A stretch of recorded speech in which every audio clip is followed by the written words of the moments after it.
Our hotel was in Times Square. We couldn't check in. We were like, do we know anyone in the city? Nothing got real until that moment.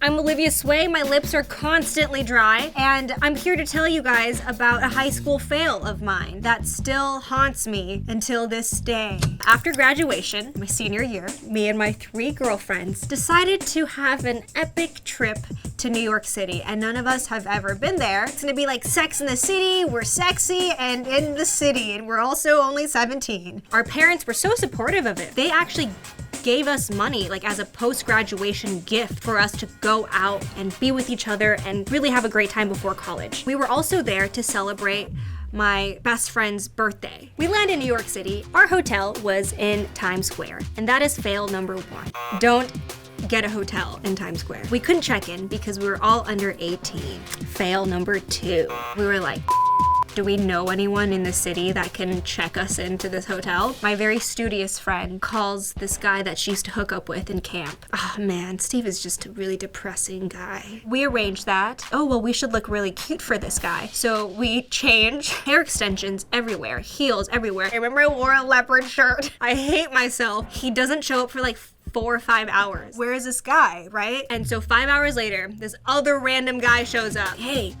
I'm a friend of Steve's. Yeah, Steve got arrested because he jumps the subway thingy. He basically didn't have a Metro card, so he jumps it and gets arrested. Fail number 3. Not our fault, his fault. Also, why are we having someone check us into a hotel that can't afford a Metro card? I don't know, Steve was just like a wind of depression that hits really hard. I guess that is fail number 4. So he told his roommate / friend to come and check in for us. We finally get into our hotel rooms. We have another wardrobe change. We go to a club and my friend loses her phone. I found her phone in the trash can. Fail number 5. But expected because we're 17. And then my other friend gets too drunk to a point where like the manager of the club had to kick her out.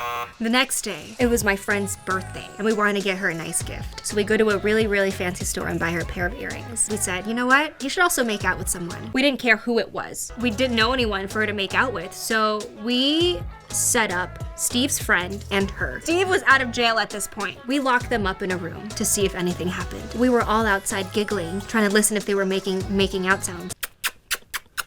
We wait for about 20 minutes and then the door opens and then she gives us this look. So we move on because we're savage like that. We try to get some Four Locos. We ask 2 dudes walking the street. They bought us Four Locos with some Mike's Hard Lemonade and they thought it was like cool to introduce us to it. We go back to their house and they were not like Steve and the guy who checked in for us. They were like Upper East Side college students. They were cooler. Looking back, we could have easily gotten murdered. But I'd like to say that I have really good judgment. They gave me that really posh, rich vibe, you know, like they don't touch knives. We were ready to leave, so we take the Four Locos. You know what? The night's still young. It's still her birthday. Let's go to Union Square. Why? I have no idea. We go to Union Square. We make some friends without any homes. These people were homeless. They offer us some weed. We take it. Actually, I didn't take it because I'm kind of a scaredy cat, but my friends did. Also, another moment we could have died. And the next morning we wake up, we're like, let's look at the photos we took. We see that there's photos of an older man in our hotel room with plumbing supplies. We keep scrolling and there's a photo of my friend taking selfies with him.